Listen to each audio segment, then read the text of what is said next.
Si je devais définir mon écriture, un mot suffirait, poésie. En cela, la distinction n'est pas de genre, poésie ou prose, mais de débit, de période, de régime, le vers ou la phrase. Pour moi, l'écrivain et le poète sont une seule et même personne.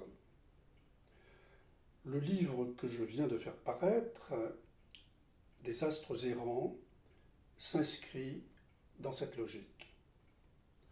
Je le présenterai donc sous la forme suivante. Il s'agit ici de passer du poème, soit pour moi son resserrement, à la prose, comme respiration élargie, souffle, cependant çà et là, se raréfiant.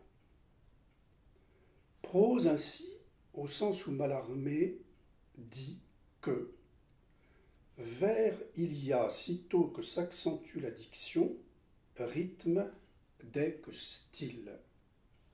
Quant à la narration, à chaque fois, elle naît de l'ébranlement d'une première phrase, son retentissement, une expansion s'en suivant.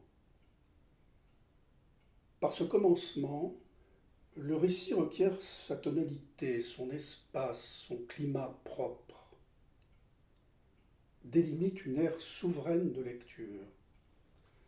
Dans son scintillement propre, toutefois, formant avec les autres comme une constellation.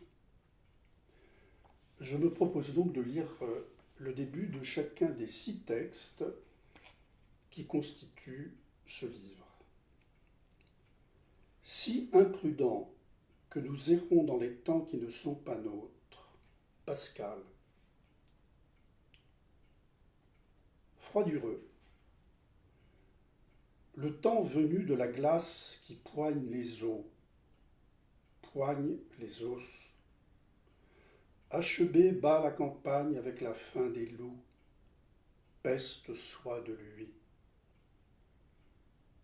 Déjà, les branches mortes donnent leurs corbeaux coriaces. La bise qui troue les joues y siffle, pourchasse le fuyard, le picore comme du méchant pain. En lisière d'un bois, Achebé allonge le pas, à cause de sa noirceur, comme si l'effroi l'avait calciné. Sans compter les récits des villageois, où reviennent des bêtes au souffle rauque qui saccagent les halliers et piétinent ceux, rattrapés par la nuit qui monte des fûts et ouvre à leur fête les yeux insomniaques des hiboux. Il croit entendre des craquements, la sèche détonation des brisées, toute une rumeur noire, dont celle de ses propres humeurs a l'air l'écho assourdi, amorti.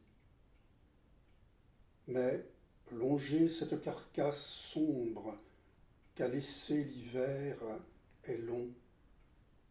L'hiver est long. Ne dit-on pas dans les villages alentours du bois dont on fait les bûchers, dont on fait les gibets?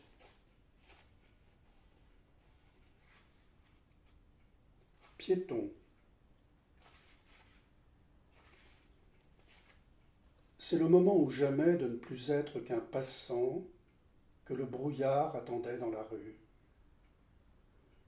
Le col relevé, on s'y enfonce, bien décidé à ne plus se retourner. Il fait déjà nuit et l'heure sonne à l'étouffer. Il tourne au coin et longe les murs. C'est une rue d'entrepôt mal éclairée, un corridor, ce soir, percé à pas feutrés dans les brumes où s'évanouir. Sur le pas de la nuit, il hésite, mais le pavé lui luisant l'invite à le suivre. Il se peut que cela le conduise finalement où il ignore encore vouloir aller, et qu'il ne court pas vainement les rues, n'importe. Ce qui est sûr, c'est que du brouillard attend quelqu'un au tournant.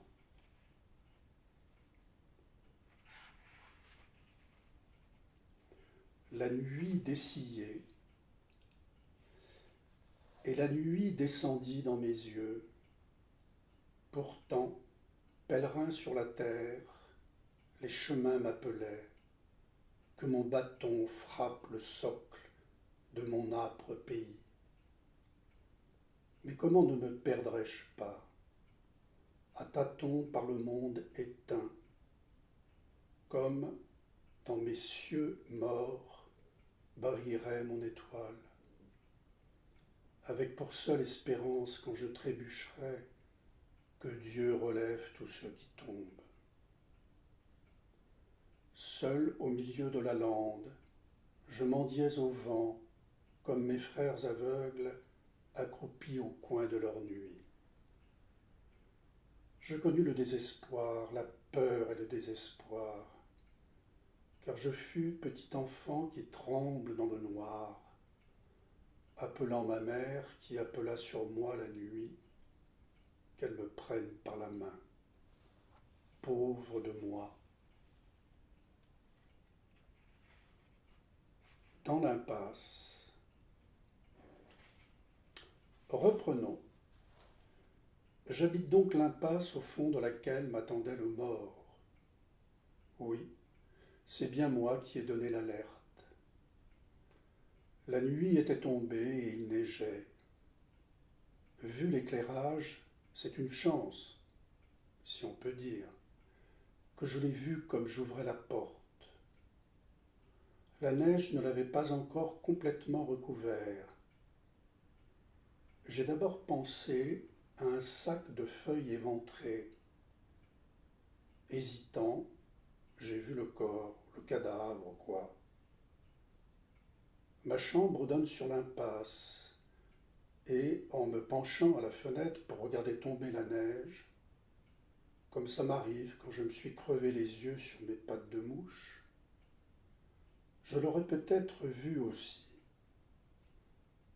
Je ne crains pas de demeurer en repos dans une chambre, même si la rue m'attire, surtout les nuits d'hiver, quand la neige passe la nuit blanche.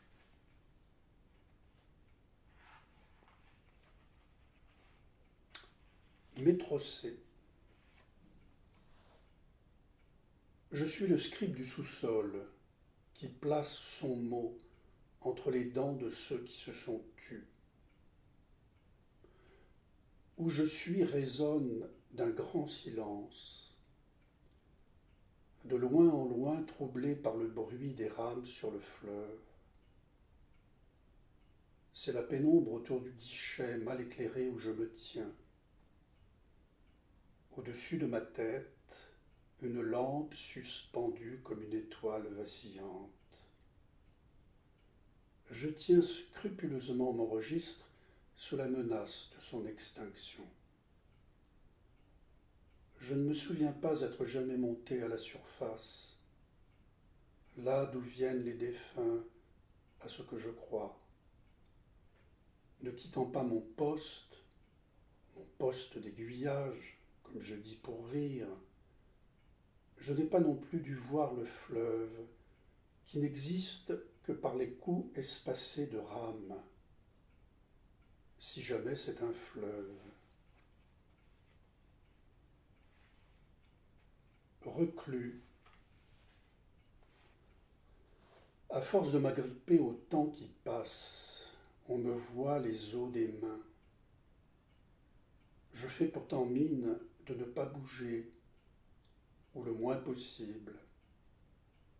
Quelques pas dans la pièce, avant de me rasseoir à ma table, ou près de la fenêtre, l'air de rien, misérable ruse. Et ainsi depuis le début. Moi, tenu en respect par l'ennemi de toujours. Ma seule et vaine occupation consiste à retarder les choses, quoique le temps, contrairement à nos pendules, ne retarde jamais. Le plus souvent, observant, inoccupé, mes mains décharnées sur la table nue, de loin en loin, regardant, comme pour les ralentir, passer les nuages. Et rien d'autre à faire ici, nulle part où aller, car un ordre, d'où venu, me cloue littéralement sur place.